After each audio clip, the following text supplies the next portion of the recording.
প্রার্থী তালিকা ঘোষণা হতেই প্রচারে ঝড় তুলেছেন বেহালা পূর্বের বিজেপি প্রার্থী শঙ্কর শিকদার। সকাল থেকে রাত জনতার দরবারে পৌঁছে পরিবর্তনের স্বার্থে ভোট প্রার্থনা করছেন বেহালা পূর্বের বিজেপি প্রার্থী। এদিন ১২২ নম্বর ওয়ার্ডের সোদপুর বাজার থেকে শুরু করে হার্ড মেটাল হয়ে জাগরণী এলাকায় ব্যাপকভাবে নির্বাচনী প্রচার চালান শঙ্কর শিকদার। কখনো পায়ে হেঁটে এবং কখনো হুটখোলা গাড়ি করে এলাকায় ঘুরে ঘুরে সাধারণ মানুষের সঙ্গে সরাসরি জনসংযোগ করেন এবং তাদের সমস্যার কথা শোনেন বেহালা পূর্বের বিজেপি প্রার্থী। এদিন প্রার্থীকে সামনে পেয়ে এলাকার মানুষের মধ্যে উৎসাহ ও উদ্দীপনা লক্ষ্য করা যায়। অনেকেই স্বতঃস্ফূর্তভাবে তার সঙ্গে কথা বলেন এবং সমর্থন জানান। স্থানীয় বাসিন্দাদের একাংশ শিকদারের প্রতি আশীর্বাদ ও শুভেচ্ছা জানিয়ে তাকে আগামী দিনে পাশে থাকার বার্তা দেন।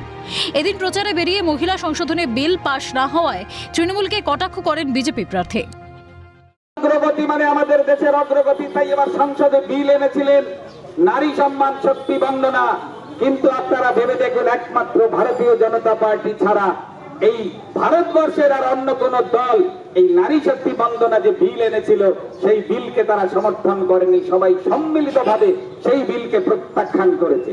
তার মানে ভারতবর্ষের ভারতীয় জনতা পার্টি ছাড়া প্রত্যেক দল যারা রয়েছে, ইনক্লুডিং আমাদের এই পশ্চিম বাংলায় যে দল রয়েছে, পশ্চিম বাংলার মাননীয় মুখ্যমন্ত্রী নিজে মহিলা হওয়া সত্ত্বে তিনি চাননি যে মহিলাদের জন্য 33% সংরক্ষণ হোক আগামী 2029-এ যে নির্বাচন হবে সেই নির্বাচনে। তাই যারা মুখে বড় বড় কথা বলে, মহিলাদের জন্য অনেক কিছু বলে, কিন্তু তারা কাজের ক্ষেত্রে দেখা গেছে আসলে তারা মহিলাদের বিরোধী। কেন? মহিলারা এম্পাওয়ারমেন্ট হয়ে গেলে তাদের নিজেদের যে স্বপ্ন, নিজেদের যে আখেরে গোটানোর যে ব্যবস্থা, সেই ব্যবস্থা ফাঁকা হয়ে যাবে। তাই আসন্ন নির্বাচনের আগে এই ধরনের জনসংযোগ কর্মসূচি যে রাজনৈতিকভাবে গুরুত্বপূর্ণ তা বলাই বাহুল্য।